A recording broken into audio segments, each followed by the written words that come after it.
रोज की तरह दिनेश लाल जी अपने शाम के सैर सपाटे से लौट आए थे। वह जूते उतार ही रहे थे कि बहू ने पूछा, बाबूजी, आज हम पार्टी में जा रहे हैं, हम वहीं से खाकर आएंगे। आज रात के खाने में क्या खाएंगे बताइए।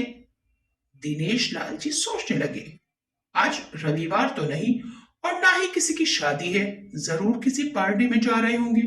छोड़ो, मुझे क्या करना है इस उम्र में। अपने विचारों पर काबू करते हुए दिनेश लाल जी बोले, ऐसा करो बेटा, मेरे लिए 2 रोटियां बना दो, दूध के साथ रोटियां ही खाऊंगा। बहू तुरंत बोल उठी, बाबूजी, सुबह ही जो बनाई थी उनमें से 2 रोटियां अभी भी बची हुई है, अगर आप। बहू ने अपना वाक्य अधूरा ही रहने दिया, लेकिन दिनेश लाल जी अच्छी तरह से समझ गए कि वे क्या कहना चाहती थी। सुबह की रोटियां खाई तो गैस हो जाएगा। सुबह भी बहू ने मसाले वाली सब्जी ही बनाई थी, जिसके चलते अभी तक खट्टी डकारें आ रही हैं। और इस उम्र में पेट को संभालना मतलब किसी बिगड़े हुए बच्चे को संभालने से भी ज्यादा कठिन काम। बाबूजी, बहू से बोले, नहीं बेटा, इस उम्र में सुबह की रोटियां नहीं खा सकता, तुम्हें थोड़ी तकलीफ होगी, लेकिन मेरे लिए 2 ताजी रोटी बना दो। बहू को बहुत गुस्सा आया। वो गुस्से में ही बड़बड़ाते हुए बोली, अब 2 रोटियां बनाओ या 10, काम तो उतना ही पड़ेगा। आटा गूंदो, रोटियां बनाओ, किचन और बर्तन साफ करो। इन्हें क्या है, इन्हें सिर्फ ऑर्डर देना है, काम तो मुझे ही करना पड़ता है ना। बस दिन रात इनकी सेवा करते रहो। बहू के बोल दिनेश लाल के कानों पर पड़ रहे थे।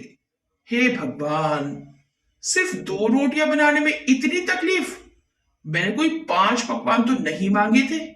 उन्हें बहुत गुस्सा आ गया, लेकिन गुस्सा वहां किया जाता है जहां कोई सुनने वाला हो।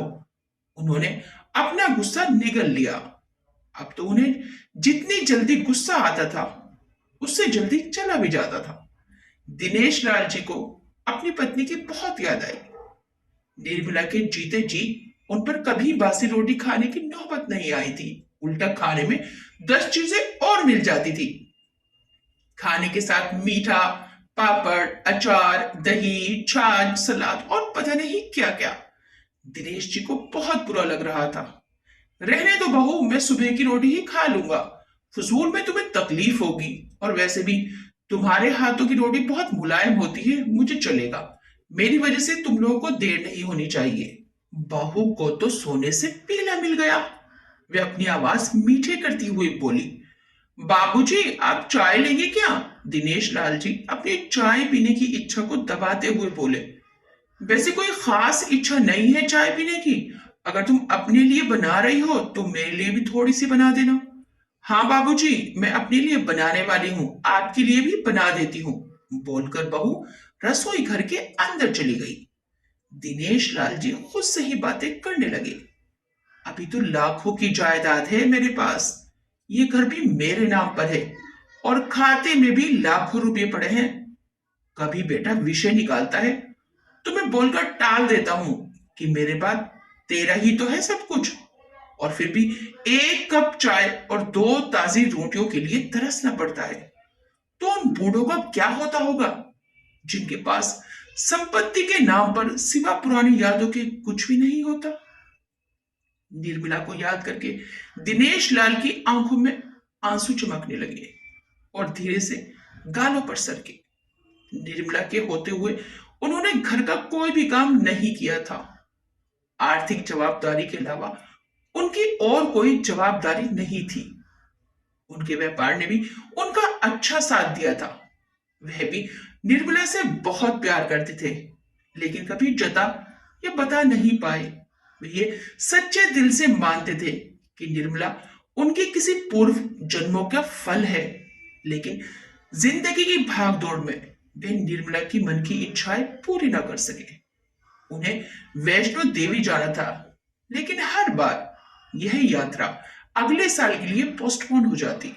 घर बार और संसार की जिम्मेदारियां संभालते संभालते कब उनकी इच्छाएं उन्हीं के साथ चली गई, पता ही नहीं चला। दिनेश लाल जी ने देखा उनके पोता और पोती दोनों ही स्कूल से आ गए थे। दोनों ने अपना बस्ता सोफे पर फेंका और दादाजी की तरफ दौड़कर उनके गले लगते हुए कहने लगे, चलिए ना दादाजी, खेलने चलते हैं। यही निस्वार्थ प्रेम के कुछ पल थे जिनमें दिनेश लाल जी भी बच्चों के साथ बच्चे बन जाते थे और अपने सारे दुख और यादें भूल जाते थे। वह कुछ बोल पाते उससे पहले ही बहू ने कहा, चलो छोड़ो दादाजी को, हमें पार्टी में जाना है, जल्दी से आकर तैयार हो जाओ, पापा भी आते ही होंगे। दोनों ही बच्चे दादाजी को छोड़ मम्मी की तरफ भागे। उनकी पोती 7 साल की थी और पोता 5 साल का था। दिनेश लाल जी अपनी सोच में डूबे हुए बालकनी की तरफ गए। बालकनी में धीमी ठंडी पवन ने उनका स्वागत किया। बहू उनके लिए चाय बनाकर ले आई। बालकनी में रखी अपनी कुर्सी पर बैठकर दिनेश लाल जी घूट घूट करके चाय पी रहे थे। पी क्या रहे थे, निगल रहे थे, क्योंकि चाय के नाम पर सिर्फ कम शक्कर वाला गर्म पानी था, न इलायची न अदरक। दिनेश लाल जी मन ही मन सोचने लगे, बहू के जाने के बाद आज खुद अपने हाथों से चाय बनाऊंगा, इलायची अदरक और थोड़ी सी ज्यादा शक्कर डालकर, और उसके साथ रोटियां खा लूंगा। रोटियों की याद आते ही उनका मुंह फिर खट्टा हो गया। चाय खत्म होने पर खाली कप लेकर वे किचन में रखने गए तो वहां देखा कि बहू और बच्चों के कप धुले पड़े थे।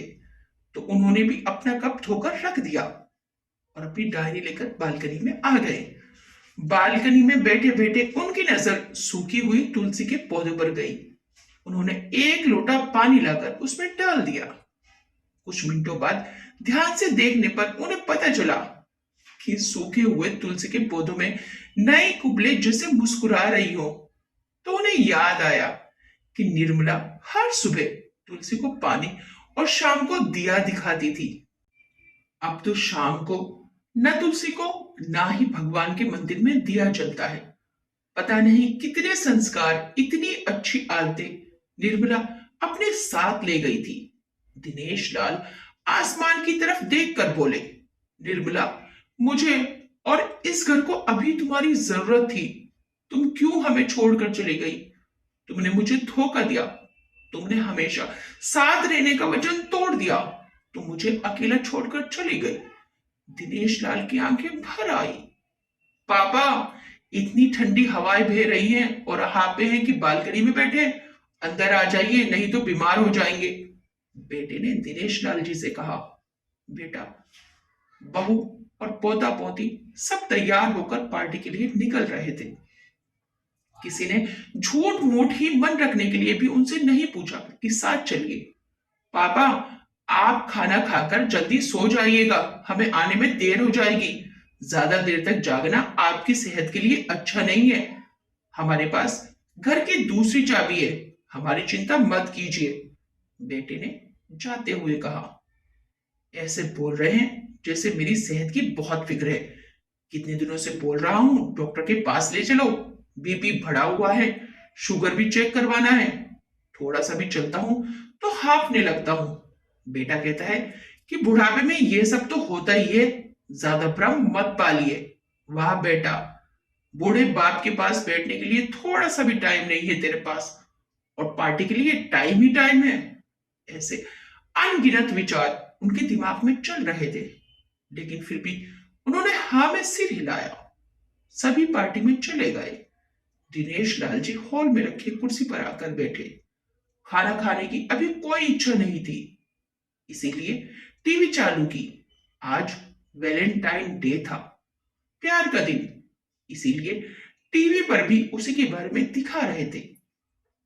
दिनेश लाल जी की नजर पास में रखे अपनी पत्नी की फ्रेम पर गई, जिसने लाल कलर की साड़ी पहन रखी थी। प्यार तो उन्होंने भी खूब किया था, निर्मला जी से पूरी जिंदगी किया था, जी जान से किया था, लेकिन कभी बोल नहीं पाए। टीवी पर दिखा रहे थे, लोगों ने लाल कपड़े पहन रखे थे, हाथों में लाल फूलों के गुच्छे लेकर वे ग्रीटिंग कार्ड्स की खरीदारी कर रहे थे। पता नहीं दिनेश लाल जी के मन में क्या आया, उन्होंने अपने पैसों का बंटवा लिया और निकल पड़े। निर्मला जी की याद में चलते चलते वो एक आइसक्रीम पार्लर के पास पहुंचे। उनको श्वास चढ़ गया था। उनकी सांसों की गति तेज हो गई थी। आइसक्रीम पार्लर के पास एक कुर्सी पर आकर वे बैठे। तभी वहां एक छोटी बच्ची आई जो गुब्बारे बेच रही थी। बच्ची बोली, दादाजी, गुब्बारे लोगे क्या? इतने ही बचे हैं, बिक जाएंगे तो मैं जल्दी घर चली जाऊंगी। दिनेश लाल जी ने देखा 10-12 रंग बिरंगे गुब्बारे थे। उन्हें याद आया कि निर्मला जी को भी गुब्बारे बहुत पसंद थे, लेकिन अब गुब्बारे लेके क्या करूं? उन्हें बच्चे की आंखों में सच्चाई और आशा दिखी। उन्होंने 200 रुपए दिए और सारे गुब्बारे खरीद लिए। उन्हें फिर से निर्मला जी की याद आई, क्योंकि वह भी घर से निकलते समय हमेशा थोड़े एक्स्ट्रा पैसे लेकर निकलती थी और किसी ना किसी जरूरतमंद की मदद किया करती थी। कभी वो टोकते तो वह कहती, हमें भगवान ने लेने वालों के नहीं, देने वालों की लाइन में खड़ा किया है। तो थोड़े से रुपयों के बदले में लाखों की दुआएं मिलती हैं, तो मुझे टोका मत कीजिए। आंखों में आंसुओं के साथ दिनेश लाल जी खड़े हुए रास्ते के बीचों बीच आए। उन्होंने आसमान की तरफ देखा, अपने हाथों में पकड़े गुब्बारे आसमान में छोड़ दिए और चिल्लाकर बोले, निर्मला, मैं तुमसे प्यार करता हूं। उनके सांसों की गति बढ़ गई, उनका शरीर लड़खड़ाया और जमीन पर थड़ से गिर पड़े। आसपास के लोगों को कुछ भी पता चल पाए उससे पहले ही दिनेश लाल जी ने इस मोह माया की दुनिया को अलविदा कह दिया। उन्हें अपनी पत्नी से मिलने की बहुत जल्दी थी। ये कहानी सीधे आपके दिल में उतर गई होगी।